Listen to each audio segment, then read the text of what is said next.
Hello, book nerds. I'm Eileen Cook, and this is Gimlet. She is my writing companion, sometimes assistant, but usually not actually so helpful.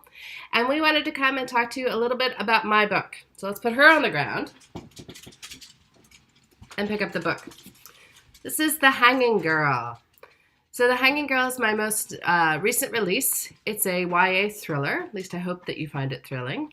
And it tells you the story of Sky. And Sky tells tarot card readings for fun, as well as for a little bit of profit. And she tells a reading about a girl who goes missing in their hometown. And it's very helpful to the police, so her psychic career is taking off. The downside is that she's not actually psychic at all. The reason that she has some of that inside information is she's actually a little bit involved in the abduction. And that's all I'm willing to tell you at this point. But what I'm usually asked is, where do ideas come from? And that's always sort of a fun thing to answer because sometimes I actually have no idea at all. But in this particular case, I do. So I went with my husband to a conference in Las Vegas. And it was a conference put on by what's called the Skeptical Association. And at this particular conference, one of the workshops was how to fake psychic ability. I actually got this handy little workbook. And it was all about how to fake a cold reading or how to pretend to have psychic ability. And what they were trying to do is show how easy it is to sort of fool people into believing that you actually have some kind of magical ability. I just found that fascinating, both that you could do it, which you can, and that so many people would fall for it, which they do, and how easy it really was.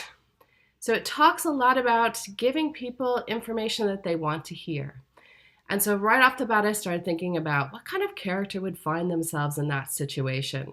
What kind of information would they have and how might they use that information? So once I had that, I went to my next handy piece of information.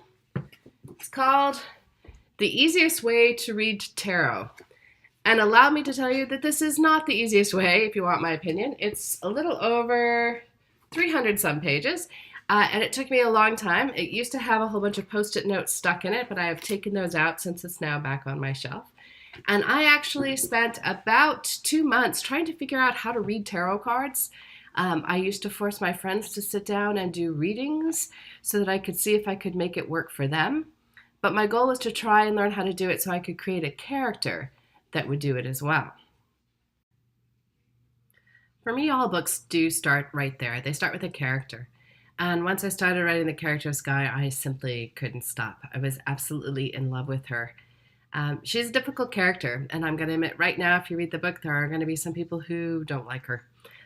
Sky makes some really bad decisions along the way. But if anything, I actually think that makes me like her a little bit better. I like difficult people. I used to work as a counselor, so I don't know if that's part of it, but I'm used to working with individuals who are struggling, who are maybe making some not great decisions in their life and are hoping to turn it around. And I believe that Sky does just that. So I really hope that you guys enjoy The Hanging Girl and enjoy whatever book you happen to be reading. It's a great time of year. There's nothing like fall and cold winter time to sort of snuggle in with a book. So to book nerds everywhere, thank you so much for having me onto your vlog. Thank you for inviting me into your lives with your books, and happy reading.